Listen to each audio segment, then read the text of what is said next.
कपोकल्पित बातम्या आहेत। मी नमस्कार, आपण पाहत आहात पुणे लाईव्ह न्यूज। पाहुयात आज दिवसभरातील ठळक घडामोडी। चाकण पोलीस स्टेशनच्या तपास पथकाकडून 3 सराईत गुन्हेगारांना अटक करण्यात आली असून त्यांच्याकडून जिल्ह्यातील तसेच पर जिल्ह्यातील तब्बल 17 गुन्हे उघडकीस आले आहेत।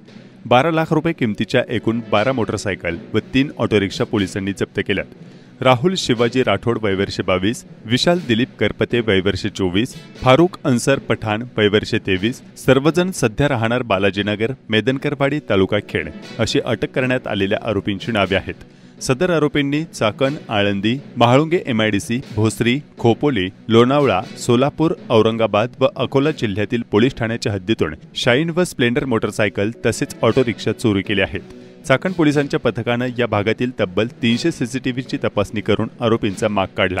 सदरची कारवाई पिंपरी चिंचवडचे पोलीस आयुक्त विनय कुमार चौबे, सह पोलीस आयुक्त शशिकांत महावरकर, अप्पर पोलीस आयुक्त वसंत परदेशी, पोलीस उपायुक्त परिमंडळ 3 शिवाजी पवार, सहाय्यक पोलीस आयुक्त राजेंद्र सिंह गौर यांच्या सूचना व मार्गदर्शनाखाली चाकणचे वरिष्ठ पोलीस निरीक्षक प्रमोद वाघ, गुन्हे शाखेचे वरिष्ठ पोलीस निरीक्षक नाथा घारगे, गुन्हे तपास पथकाचे सहाय्यक पोलीस निरीक्षक प्रसन्न जराड, गणपत धायगुडे यांच्यासह शिवाजी चव्हाण, हनुमंत कांबळे, नितीन गुंजाळ, भैरोबा यादव, सुनील शिंदे आदींच्या पथकाने केली आहे।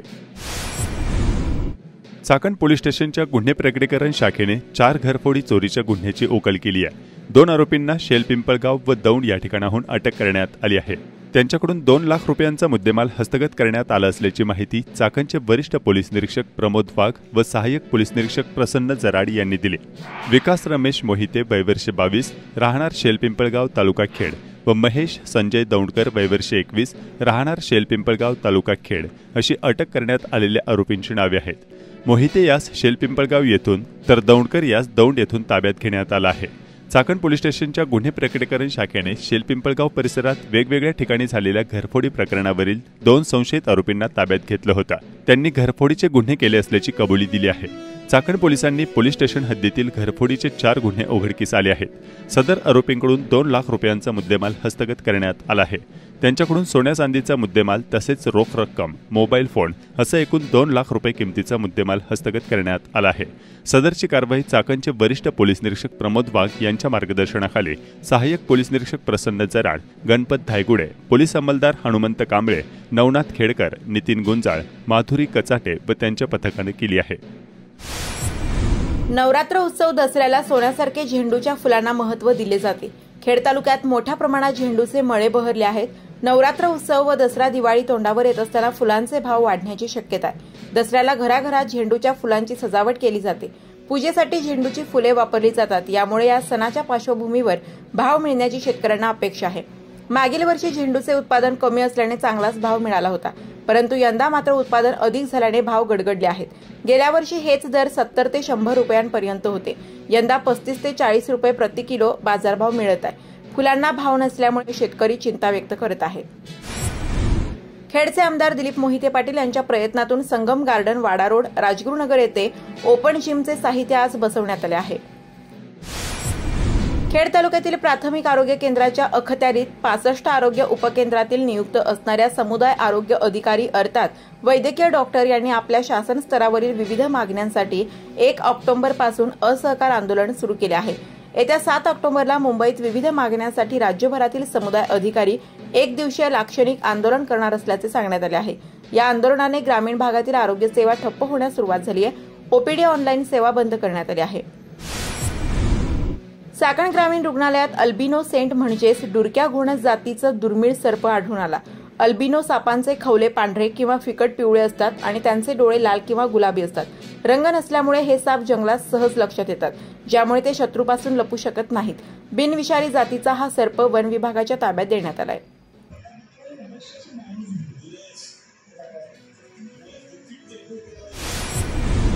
महाराष्ट्र प्रदूषण नियंत्रण मंडळाने मर्सिडीज बेन्झ कंपनीला पाठवलेल्या नोटिशीला कंपनीने आठवडाभरातच उत्तर दिले आहे।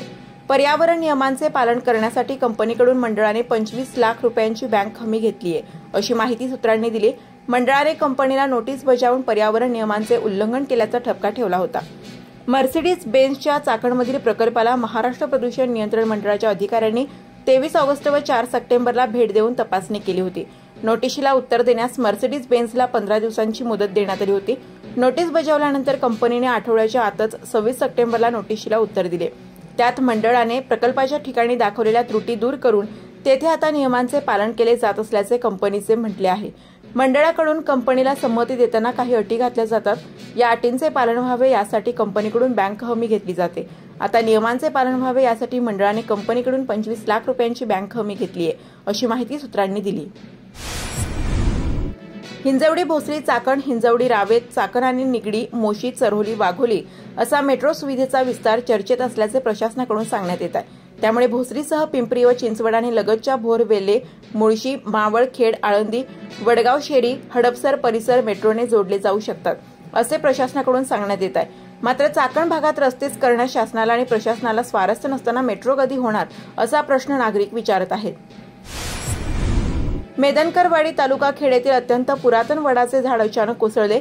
झाड तब्बल 250 ते 300 वर्षे जुने असल्याचे स्थानिक नागरिक जगदीश मेदनकर यांनी सांगितले.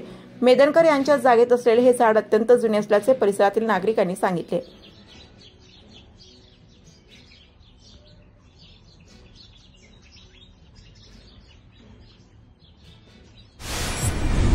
यंदाच्या मुबलक पावसाने नद्यांना पाणी वाहत आहेत. शेलपिंपळगाव तालुका खेड येथे घरातील गोधड्या आगामी सणांच्या पार्श्वभूमीवर धुण्यासाठी नागरिकांची अशी गर्दी होत आहे.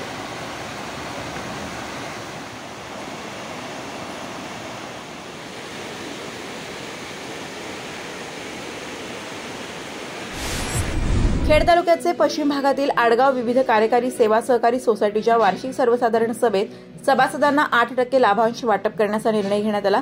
संस्थेचे चेअरमन विष्णू रामचंद्र साबळे यांनी ही माहिती दिली. जिल्हा परिषद प्राथमिक शाळा वडगाव पाटोळे येथे महात्मा गांधी व लालबहादूर शास्त्री जयंती साजरी करण्यात आली. चाकण एमआयडीसीमधून 50 कंपन्यांचे स्थलांतर होणार असल्याच्या वृत्ताने राजकीय वातावरण तापलं आहे. मात्र ही अफवा असल्याचं सांगत आमदार दिलीप मोहिते यांनी अशी अफवा पसरवणाऱ्या फेडरेशन ऑफ चाकण इंडस्ट्रीजचे सचिव दिलीप पटवाल यांच्यावर पोलीस आयुक्तांकडून कारवाई केली जाणार असल्याचं पुणे लाईव्ह सोबत बोलताना सांगितलंय. काय म्हणालेत आमदार मोहिते, पाहूयात. कपोकल्पित बातम्या. मी आज चाकण इंडस्ट्रियल असोसिएशन जी आहे त्यांच्या काही पदाधिकाऱ्यांशी बोललो आहे. कमिशनर ऑफ पोलीस जे आहेत पिंपरी चिंचवडचे त्यांच्याशी बोललो आहे. त्यांनी कालपासून सगळी यंत्रणा लावली आणि माहिती काढली, तर त्यांना एकही कंपनी इथनं जाणार नाही अशा प्रकारची माहिती मिळाली. त्याच्यानंतर मला आत्ता व्हॉट्सअपवर एक पत्र आले चाकण इंडस्ट्रियल असोसिएशनचं, किंवा आमच्या या बातमीशी काहीही संबंध नाही. बटवाल हे आमचे पगारी सचिव आहेत. त्यांना काय आम्ही म्हणजे त्यांची कुठली इंडस्ट्री आहे वगैरे आमच्या ह्या असोसिएशनचे काम बघायला दिले. त्यांनी जो विचार मांडला त्याच्याशी चाकण इंडस्ट्रियल असोसिएशन सहभागी नाही आणि अशा कुठल्याही कंपन्या जाणार आहेत वगैरे आम्हाला काही कल्पना नाही.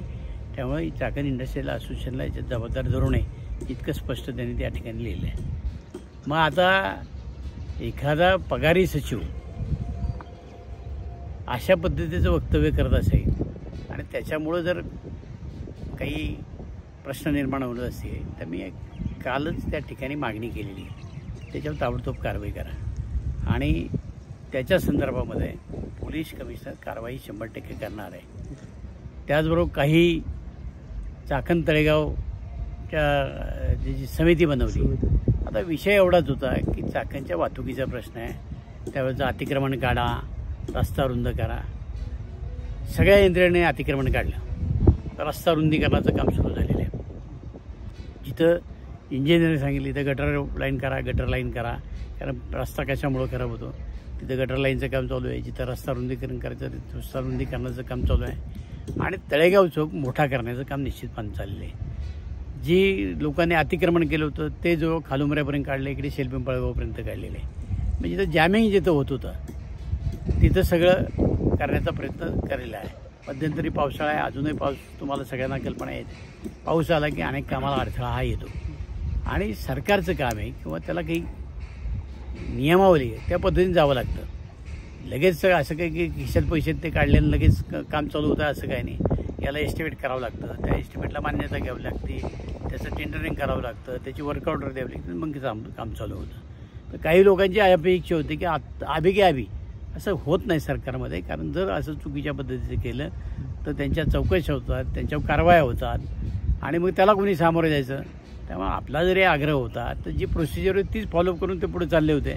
त्यामुळे त्यांनी त्यांच्या पद्धतीने काम चालू केलेलं आहे. आता आजही लोक काही अतिक्रमणं काढायला तयार आहेत. त्यांनी अतिक्रमणं काढली, परत त्याच्या पुढे छत्र्या मांडायला सुरुवात केली, कापड्याचे मंडप आणले, तिथं मारायला सुरुवात केली. उद्देश एवढाच होता की बाबा त्या दुकानामध्ये येणारी गाडी आहे, त्या ग्राहक आहे, त्याची गाडी त्याच्या दुकानासमोर त्याच्या हद्दीत लागली पाहिजे. आता लोकांनी फक्त पत्रेचे हे मार्ग घेतले आणि परत दुकानं पुढे मांडायला सुरुवात केली. काहींनी परत रिक्षा लावायला सुरुवात केली, काहींनी ॲम्ब्युलन्स लावायला सुरुवात केली, काहींनी गाड्या लावायला सुरुवात केली आणि परत. मग आता याला जबाबदार समाज नाही का? केवळ सरकारलाच तुम्ही नावं ठेवायची, आपली जबाबदारी काही आहे की नाही त्याच्यावर तर कुणी काही करत नाही. फक्त व्हॉट्सअपला मेसेज सोडायचे आणि टीका टिप्पणी करायची. काहींनी सांगायचं आंदोलन उभं करा. आंदोलन उभं करून असा प्रश्न सुटतो का? केवळ तुम्ही काही भूमिका घेतली तर सरकारनं ताबडतोब त्याच्या संदर्भातली भूमिका घेऊन जर निर्णय घेतले असतील तर सरकारला तुझा वेळ दिला पाहिजे. दुसरी गोष्ट, या ठिकाणी ज्या वेळेला इंडस्ट्री आली त्यावेळेची सिच्युएशन आत्ताची सिच्युएशन आमूलाग्र बदलला. एवढ्या मोठ्या प्रमाणात इंडस्ट्री इथं असं कोणालाही वाटलं नव्हतं. एवढ्या मोठ्या प्रमाणात लोक राहिले तिथं असंही कोणाला वाटलं नव्हतं. त्यामुळे शासनाचा किंवा सगळ्यांचाच, तुमच्या माझ्यासाठी सगळ्यांचा अंदाज चुकलेला आहे. एवढ्या मोठ्या प्रमाणात ग्रोथ चाकणचं झालं की कल्पनेच्या पलीकडे. त्यामुळे इथले रस्ते अपुरे पडले, ड्रेनेज लाईन जे आहेत, पिण्याचं पाणी आहे, सगळ्याच गोष्टी अपुऱ्या. आणि तरी शासन याच्यामध्ये आता आपल्याला मदत करत आहे. मग शासनानं पूर्वी जी इथल्या खाजगी MIDC चाकण इंडस्ट्रियल असोसिएशनला जी योजना करून दिली त्याच्यामध्ये फक्त आम्ही 10% लोकवर्गणी भरली, बाकीचे पैसे शासनानेच दिले. आत्तासुद्धा ह्या 2 योजना शासनच करत आहे. ह्या जोपर्यंत आज इतके 22 किलोमीटर लाईन आणायची, ते आणायची, त्याच्यात सगळे हे करायचे, काही जादूची कांडी नाही ना. मग लोकांना पाणी मिळणार आहे. आता इथला डेव्हलपमेंट प्लॅन PMRDच्या माध्यमातून सुरू केलेला आहे. आमची पुढची मागणी की इथं महानगरपालिका करा, मग त्याचा डेव्हलपमेंट प्लॅन परत होईल, इथल्या ड्रेनेजची व्यवस्था होईल, रस्त्याची व्यवस्था होईल. आज रस्ता झाला पाहिजे, फक्त तो माझ्या हद्दीतनं नको. मला पाणी पाहिजे पण लाईन माझ्या हद्दीतनं जाता कामा नये. मला लाईट पाहिजे पण तारा माझ्या घरावर समोरून जाता कामा नये. अशा प्रकारची जर भूमिका लोकांनी घेतली तर या डेव्हलपमेंट करायच्या कशा? लोकांनी सहकार्य केलं पाहिजे ना. शेवटी सरकार म्हणजे काय? लोकांनीच आम्हाला लोकप्रिय निवडलं. आम्ही आमच्यातला एखादा मुख्यमंत्री निवडतो, उपमुख्यमंत्री निवडतो किंवा मंत्रिमंडळ, आणि त्याच्या माध्यमातून कारभार चालतो. म्हणजे पर्यायी लोकच येतात. लोकांनी शिस्तीचं पालन केलं, लोकांनी मर्यादा ओलांडल्या नाही तर ह्या सगळ्या गोष्टी येणार नाहीत. आणि आज कायद्याचा बडका उडला गेलो तर लोक आंदोलनाचा पवित्रा घेतात. आज पोलीससुद्धा बाकीची भूमिका त्यामुळे घेतात की आपल्या मागे कुणी लागायला नको, सरकारी अधिकारी तेच बघतात. म्हणजे आता लोकांची एवढी मोठी दहशत आहे की अधिकारी भीतीपोटी काम करायला तयार नाही, कुणी जबाबदारी घ्यायला तयार नाही. त्यामुळं आज नाही म्हटलं तर चांगल्या विकासाच्या कामाला सुद्धा खीळ बसते. आत्तासुद्धा पाईपलाईन इतक्या ठिकाणी अडवली जाते. तुम्ही मिंडेवाडी ते आंबेठाणचा रस्ता बघा, एका ठिकाणी एक शेतकऱ्याने अडवला आहे. काही केल्यानं तो ऐकत नाही. मी स्वतः त्याला समजावून सांगितलं, सगळ्या गोष्टी केल्या, पण ऐकायलाच तयार नाही. म्हणून जो 100-200 फुटाचा रस्ता तसंच राहिला आहे. म्हणजे आता लोक जर अशा प्रकारची भूमिका घ्यायला लागली आणि सरकार आज अशी भूमिका घेते की वाद नको आहे, अतिरेक नको आहे कुठल्या गोष्टीचा, अशा प्रकारची भूमिका येते. त्यामुळे डेव्हलपमेंटला खीळ बसते. खेड बाजार समितीत काही संचालक विरोधी गटात सामील झालेले असले तरी बाजार समितीत आपली सत्ता राहणार असल्याचं खेडचे आमदार दिलीप मोहिते यांनी आज बुधवारी चाकणमध्ये आल्यानंतर सांगितलं आहे. काय म्हणालेत आमदार मोहिते पाहूयात. माझ्याच पॅनलमधून निवडून आलेले आहेत. त्यांचा कदाचित काही गैरसमज झाला असेल. असं आहे, 10-11 संचालक असतील, त्याच्यात 4-5 जण जर म्हणत असतील की मलाच सभापती करा तर बाकीच्यांना समजून सांगून आम्ही सभापतीचा निर्णय घेणार होतो. आणि ज्याला करायचं ठरलं होतं आमचं सगळ्यांचं तेच नेमके गैरसमजातून तिकडे गेले. आज आमच्या त्यांच्याबद्दल काहीच वादाचा मुद्दा नाही.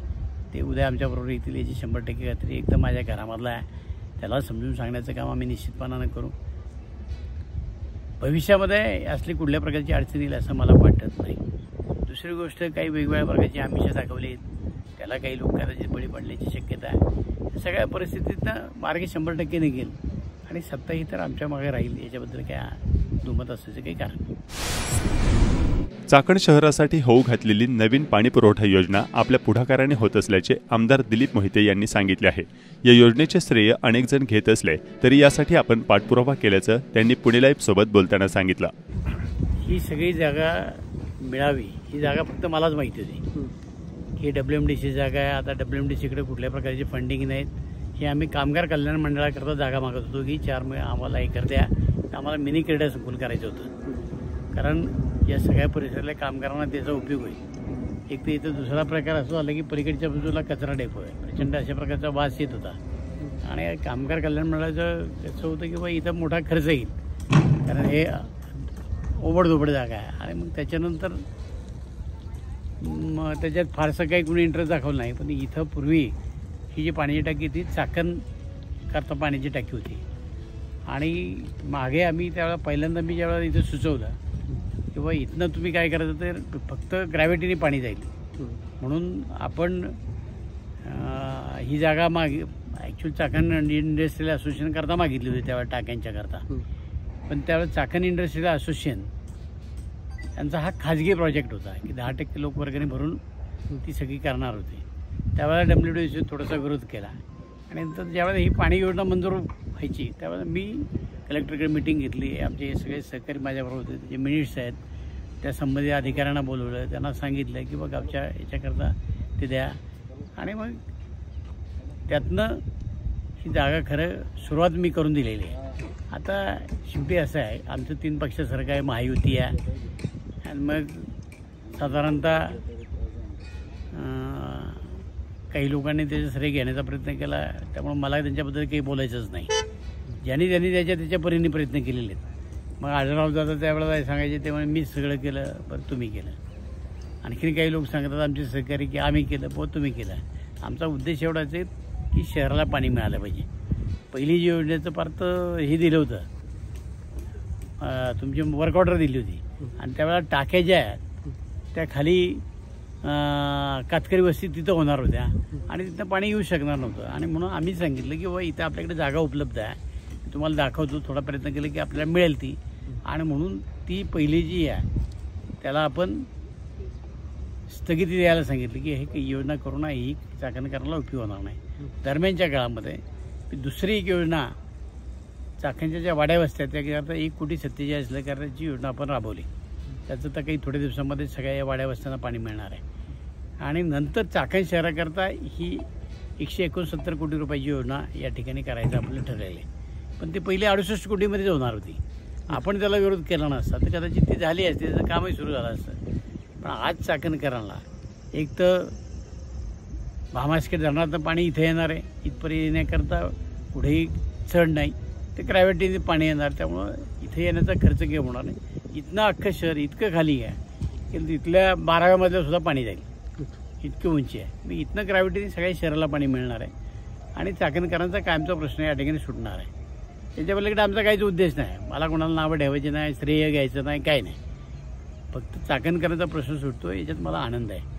आता हे जे माझे सगळे सहकारी त्यावेळेला मिटिंगला होते हे सारखं त्या सगळ्या व्हिडिओ अनेकांच्या पाहतात. ते मला सांगत होते की मग आपण का नाही जायचं, आपण का नाही त्याच्यात त्या श्रेयात वाटेकरी व्हायचं. त्यामुळं आम्ही सुद्धा प्रयत्न केलेला आहे, त्याच्या परीने प्रयत्न केलेला आहे. आता महायुतीचं सरकार आहे, आपल्याला सांगितलं पाहिजे की पालकमंत्री अजित पवार आहेत आणि इथे जिल्ह्यात कुठलीही जर गोष्ट करायची असतं पालकमंत्र्यांच्या संमतीशिवाय होत नाही. राज्याचे जे पाणीपुरवठा मंत्री आहेत ते गुलाबराव पाटील, ते शिंदे सेनेचे आहेत. आणि तिसरा पक्ष आहे तो BJP आहे. पण ज्यांनी तिथं प्रयत्न केला ते आज म्हणतात की हे माझ्या पक्षाने केलं, माझ्या पक्षाने केलं. आम्ही म्हणतो सगळ्याच पक्षांनी मिळून केलं. महायुतीचं सरकार आहे, त्यामुळे मला काही श्रेय घ्यायचं नाही. ज्यांनी याच्यामध्ये मदत केली त्या सगळ्यांना मनापासून धन्यवाद देतो. खेड तालुक्यात गावोगावी बुधवारी 2 ऑक्टोबर 2024 रोजी बैलपोळा सण उत्साहात साजरा करण्यात आला. राजगुरुनगर, चाकण आणि आळंदीमध्ये बैलपोळा सणानिमित्तानं मातीचे बैल खरेदीसह सजावटीचे साहित्य खरेदीसाठी पशुपालकांनी गर्दी केली होती. घटस्थापना देखील होत असल्याने बाजारपेठ पूजेच्या साहित्याने गजबजली आहे. अनेक पशुपालक शेतकऱ्यांनी डीजे व वाद्यवृंदांच्या दणदणाटात भव्य मिरवणुका काढल्या होत्या. तालुक्यातील या सणावर थोडक्यात एक नजर टाकूया.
खेड कृषी उत्पन्न बाजार समितीच्या चाकण येथील महात्मा फुले मार्केटमध्ये बुधवारी 2 ऑक्टोबर रोजी रताळ्याची मोठी आवक झाली। नवरात्री उत्सव सुरू होत असल्याने उपवासाला रताळ्यांची मोठी मागणी असते, त्यामुळे परराज्यातून तसेच राज्याच्या विविध भागातून चाकण मार्केटमध्ये रताळ्यांची आवक झाली आहे। खेड कृषी उत्पन्न बाजार समिती उपबाजार महात्मा फुले मार्केट या ठिकाणी फळभाज्या असेल, पालेभाज्या असेल यांची आवक ही अतिशय कमी झालेली, परंतु रताळाची आवक ही मोठ्या प्रमाणात झालेली। रताळाची आवक ही परराज्यातून काही आलेली, म्हणजे बेळगाव असेल, म्हणजे कर्नाटकमधून बेळगाववरून आलेली, काही आपल्या कोल्हापूरच्या भागातून मलकापूरवरून आलेली, पण यांची आवक ही कमीत कमी 40 ते 45 टन आवक ही चाकण मार्केटमध्ये झालेली। उद्यापासून नवरात्री उत्सव चालू होतोय, त्यामुळे लोकांना उपवास असते, त्यामुळे रताळाची आवक जास्त झालेली आहे, परंतु रताळाला गिऱ्हाईक हे अतिशय अल्प आहे। रताळाचे आज घाऊक बाजारामध्ये बाजारभाव 30 ते 35 रुपये किलो आहे। त्याचप्रमाणे बाकी फळभाज्यांचे सुद्धा भाव थोडे जेमतेमच आहेत। उदाहरणार्थ कोबी असेल, कोबी 10 ते 15 रुपये, फुलावर सुद्धा 30 ते 40 रुपयापर्यंत फुलावरचे भाव झालेले। मिरचीचे भाव थोडे कडाडले, मिरची 40 ते 50 रुपये किलो झालेली। त्याचप्रमाणे भेंडी सुद्धा 30 ते 40 रुपये किलो झालेली। त्याचप्रमाणे तोंडली असेल, तोंडली सुद्धा 25 ते 35 रुपये झालेली। त्याचप्रमाणे शिमला मिरची असेल, शिमला मिरची 60 ते 65 रुपये किलो झालेले।